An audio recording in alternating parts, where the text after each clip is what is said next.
When I moved into my first apartment, there was a pair of men's work boots sitting on the front porch, as if their owner had just stepped out of them, scuffed, unlaced, dusted with dried mud from a job left unfinished. I asked the landlord if I should throw them out. They belonged to the previous tenant, he said with a shrug. He left in a hurry. Just bag them up. The boots stayed. I didn't have the heart to move them. Something about them looked purposeful, like they were patiently waiting for someone to come home and finish what they'd started. They became a strange, silent part of the porch's landscape. A few months later, a heavy snowstorm hit the city, silencing the world under a thick, white blanket. That night, a knock, faint but persistent, rattled my door. A man stood there, mid-30s, his coat soaked through, shivering violently. "Sorry to bother you, I used to live here," he stammered. "My truck's stuck 2 blocks over. Can I just wait out the storm?"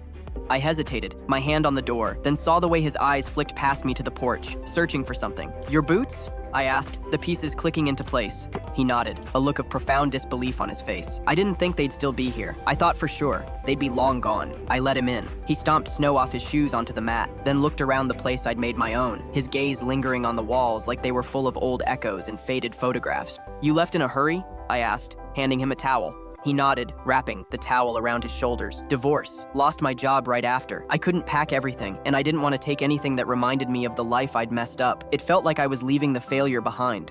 He sat down heavily on the edge of a chair, staring at the floor as if in a story in the grain of the wood. "Those boots," he said, his voice thick, "were the last thing my dad gave me before he died. He was a contractor. He said, 'When you can't stand, son, wear something that's walked through harder things than you have.' I forgot that. I left them here."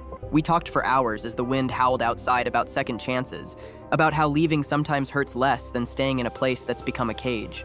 When the storm finally cleared, revealing a world washed clean and quiet, he walked to the porch and picked up the boots, brushing the snow from them with a tender reverence. He smiled for the first time, a real, genuine smile that reached his eyes. "I guess I'm ready to walk again," he said, lacing them up right there on my steps.